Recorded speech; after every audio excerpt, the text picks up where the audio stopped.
रखनी बरत यही साल हे माई नवरात्र में। सुनिला हो बिनती हमार हे माई नवरात्र में। रखनी बरत यही साल हे माई नवरात्र में।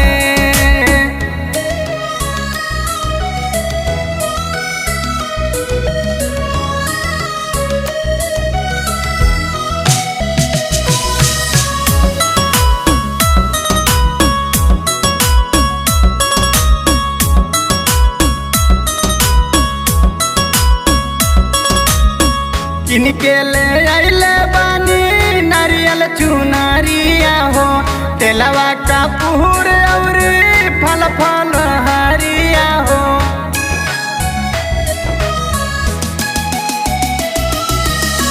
किनके ले आइले बानी नारियल चुनरिया हो, तेलवा कपूर और फल फल हरिया हो। परी ले आरती तोहार हे माई नवरात्र में।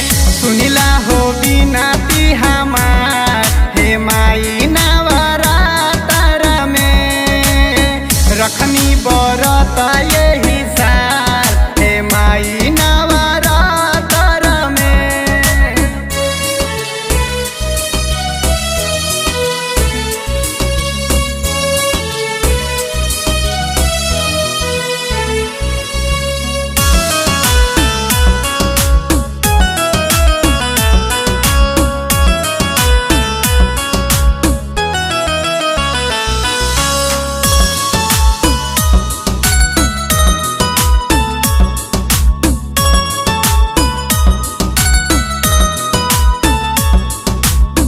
हलुआ जलेबी पूरी हाथे बनवले बनी, नावे कुंवारी कन्या भोगवा लगवले बनी।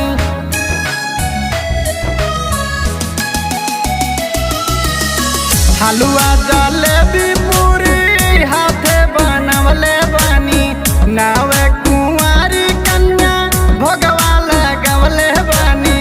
पूजिले चरण तोहार हे माई नवरात्र में।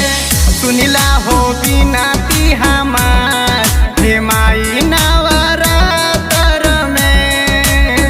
रखनी बरत यही साल हे माई नवरात्र में।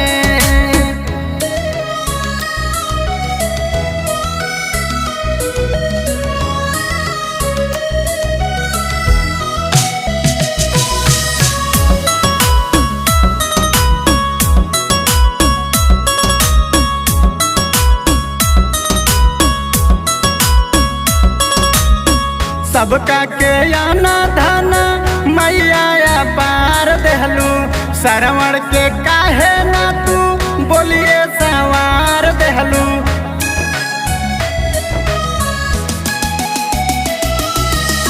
सबका के आना धन मैया पार देहलू, श्रवण के काहे ना तू बोलिए सवार देहलू। कैदा हो यतने उपकार हे माई नव